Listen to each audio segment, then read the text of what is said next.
بسم اللہ الرحمن الرحیم. اللہ تیری عبادت کرتے ہیں, تیرے سے مدد مانگتے ہیں. جناب پیر سید منور حسین شاہ صاحب, میں آپ کا اور اپنے سارے معزز مشائخ جو سارے پاکستان سے یہاں آئے ہوئے ہیں, میں پہلے تو آپ سب کو خوش آمدید کہتا ہوں, اور مجھے خوشی ہے کہ اس موقع پہ میں آپ سب سے اپنی بات چیت بھی کر لوں, اور جو میرے خیالات ہیں اپنے ملک کے اوپر وہ بھی آپ کے سامنے رکھ لوں. یہاں بات نہیں کرنی. سب سے پہلے جی میں یہ واضح کر دوں کہ میں کوئی اسلام کا اسکالر نہیں ہوں.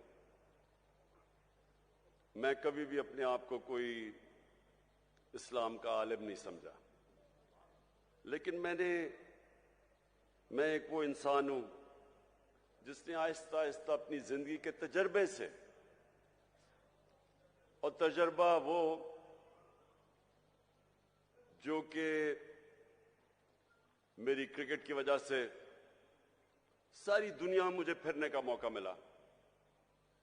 میں نے اپنی یونیورسٹی بھی باہر کی, اور پھر کوئی اپنے 20-25 سال زندگی کے آدھا وقت پاکستان گزارتا تھا اور آدھا ملک سے باہر گزارتا تھا کرکٹ کی وجہ سے.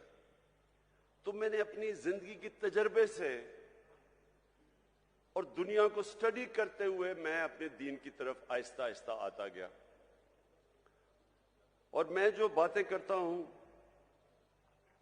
وہ میں ایک اسکالر کی حیثیت سے نہیں کرتا. وہ انسان جو اپنے آپ کو بڑا خوش قسمت سمجھتا ہے کہ اللہ ایک اپنا کبھی کسی کے اوپر خاص کرم کرتا ہے تو اس کو وہ ایمان دے دیتا ہے. اللہ کا جو سب سے بڑا تحفہ, میں اپنے بیٹوں کو بھی یہ بتاتا ہوں کہ اگر کسی جو سب سے بڑی نعمت اللہ کسی کو دے سکتا ہے وہ ہے ایمان کی. بولا نہیں ہے, وہ ہے ایمان کی. اگر ایمان انسان کو دے دیتا ہے, میری نظر میں, پھر سے میں ایک اسکالر نہیں اپنی حیثیت سے بات کر رہا ہوں, وہ انسان کو آزاد کر دیتا ہے. جو ایمان ہے وہ سچا ایمان ہے ہی وہ جو ایک انسان کو آزاد کر دیتا ہے. کیونکہ وہی جب آپ لا الہ الا اللہ, آپ کے دل میں جب اللہ ایمان ڈال دیتا ہے اس کا مطلب ہی کچھ اور ہو جاتا ہے. بنسبت کہ ہم دنیا میں نے بڑے مسلمان دیکھے ہیں, کلمہ بھی پڑھتے ہیں, لیکن وہ ان کو آزاد نہیں کرتا. قرآن کی ایک میں نے آیت پڑھی تھی کہ ایمان والا آدمی ایمان والے آدمی کو پہچان لے گا. وہ کیسے پہچانے گا؟ میری نظر میں وہ آزاد ہو جاتے ہیں, وہ اپنی نفس پہ قابو پا جاتے ہیں, ان کے خوف دور ہو جاتے ہیں, وہ لالچ کو کنٹرول کر لیتے ہیں, پیسے کو استعمال کرنا سیکھتے ہیں, پیسے سے استعمال نہیں ہوتے. سب سے بڑی بات کہ وہ سوائے اللہ کے کسی کے سامنے نہیں جھکتے. جو خوف کا بت میری نظر میں, میری زندگی کے تجربے میں, جو اللہ نے انسان کو اشرف المخلوقات بنایا, عظیم مخلوق, وہ اس لیے اپنی پرواز نہیں کر سکتا, سب سے بڑا جو بت جب وہ نہیں توڑتا وہ ہے خوف کا بت. مرنے سے میں ڈرتا ہوں, میں ظالم کے سامنے نہیں کھڑا ہوتا. میں نوکری کر رہا ہوں, میں اپنے ضمیر کے خلاف جاتا ہوں کہ میری نوکری نہ چلی جائے.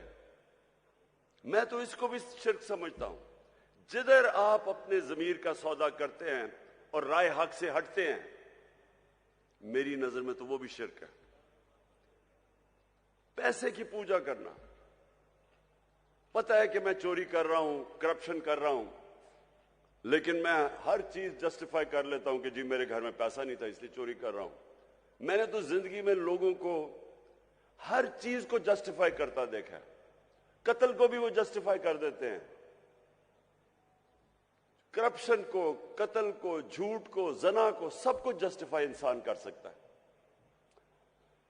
تو جو ایمان ہوتا ہے وہ انسان کو بدل دیتا ہے. وہ اصل میں انسان کا جو قبلہ ہے وہ صحیح قبلہ آ جاتا ہے. اس کا ڈائریکشن زندگی کا بدل جاتا ہے. وہ بجائے دنیا میں رہنے کے وہ اپنی آخرت کی فکر کرنی شروع کر دیتا ہے. اور وہ پھر اس کا کیریکٹر بھی بدلنا شروع ہو جاتا ہے. کبھی بھی انسان کا کیریکٹر نہیں بدلتا میری نظر میں. جب صرف ایمان ہی کیریکٹر بدل سکتا ہے انسان کا. تو یہ میں سمجھتا ہوں سب سے بڑی نعمت ہے اللہ کی. تو جب میں وزیر اعظم بنا اور میرا یہ ساری دنیا کا تجربہ تھا کہ وہ ملک جو آگے نکل گئے، جو ترقی یافتہ ملک ہیں، جدھر ہمارے یہاں سے پاکستانی مرتے ہیں ویزا لے کے ان ملکوں میں جانے کے لیے، میں نے جب ان ملکوں کو اسٹڈی کیا تو میرے معزز مشائخ، میں اس نتیجے پہ پہنچا کہ وہ مدینہ کے ریاست کے اصولوں پہ ہمارے سے زیادہ قریب ہیں. ادھر عدل اور انصاف کا نظام ہمارے سے بہتر ہے. ادھر ان کی میرٹ کا نظام بہتر ہے. ادھر انسانیت کا نظام بہتر ہے. فلاحی ریاست، میں آپ کو کئی ایسی ریاست بتا سکتا ہوں اسکینڈینیویا میں، اور اگر آپ کبھی پاکستانی ملے ادھر سے تو ان سے پوچھیں کہ انسانیت کیا ہوتی ہے. ہمارے تو نبی صلی اللہ علیہ وسلم نے تب تقریباً 1500 سال پہلے دنیا کی سب سے پہلی فلاحی ریاست بنائی تھی. اس سے پہلے تو کوئی فلاحی ریاست نہیں تھی، بادشاہ تھی. طاقتور کے پاس سب کچھ تھا، کمزور کے پاس کچھ نہیں تھا. جو انسانی نظام اور جو جانوروں کے نظام میں فرق کیا ہے؟ جانوروں کے نظام اور انسان میں کیا فرق ہے؟ میری نظر میں جو اللہ نے اپنے سارے پیغمبر بھیجے تھے 1,00,000 سے زیادہ، وہ سارے ایک ہی پیغام دینے آئے تھے کہ جانوروں کی جو جانوروں کی بستی ہوتی ہے اس میں انصاف نہیں ہوتا. اس میں جس کی طاقت اس کے پاس سب کچھ ہے، کمزور کے کوئی حیثیت نہیں ہوتی اس میں. اور وہاں انسانیت نہیں ہوتی. جو کمزور ہوتا ہے وہ بھوکا مر جاتا ہے. وہاں جو انسانی نظام ہوتا ہے، انسانی نظام فرق ہی ان دو خاص چیزوں پہ ہوتا ہے کہ وہاں انسانیت ہوتی ہے، وہاں رحم ہوتا ہے، اور پھر ادھر عدل اور انصاف ہوتا ہے. یہ دو بنیاد ہیں جو فرق کرتی ہے ہمیں جانوروں سے. اور سارے اللہ کے پیغمبروں کا بنیادی پیغام ہوتا یہ ہے. تو ہم نے جو مغرب میں ریاستیں دیکھی، مجھے افسوس سے کہنا پڑتا ہے کہ میں نے پاکستان میں تو نہیں دیکھا ویسی انسانیت. میں نے تو یہاں ویسا انصاف نہیں دیکھا. میں نے تو میرٹ بھی انصاف کا حصہ ہے کہ جو محنت کرتا ہے اس کو اس کا حق ملنا چاہیے. میں نے تو یہاں نہیں دیکھا. آپ دیکھ لیں، آپ کے خاندانی یہ جو 2 پارٹیز ہیں، 2 خاندان ہیں، وہ ان کے خاندان کے علاوہ کوئی اوپر ہی نہیں آ سکتا. یہ تو مدینہ کی ریاست آپ سٹڈی کریں، جو محنت کرتا تھا، جو اچھے کام کرتا تھا وہ اوپر چلا جاتا تھا. سلمان فارسی کی مثال دیتے ہیں، تو باہر سے آیا تھا. اس کو انہوں نے، کیونکہ اس میں قابلیت تھی، اس کو اوپر آنا پڑا. میریٹوکریسی تھی، وہ انصاف کا حصہ ہے. ہمارے ملک میں دیکھ لیں کتنی میریٹوکریسی ہے. میں نے کہہ دیا کہ آرمی چیف کو میرٹ پہ آنا چاہیے، مصیبت پڑ گئی ساری جگہ. تو یہ ہمارے مسئلہ یہ ہے کہ میرٹ کا مطلب ہی نہیں ہمیں سمجھ.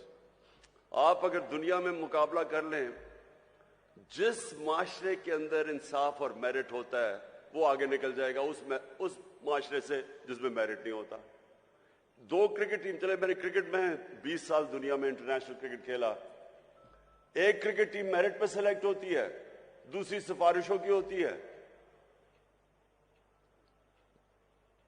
جو مرضی آپ کر لیں میرٹ والی ٹیم جیت جائے گی. اسی طرح جس ملک کے میرٹ پہ ادارے اوپر آتے ہیں وہ آگے نکل جائے گی. تو سب سے پہلے تو انصاف، اور پھر جو فلاحی ریاست جدھر انسانیت ہوتی ہے،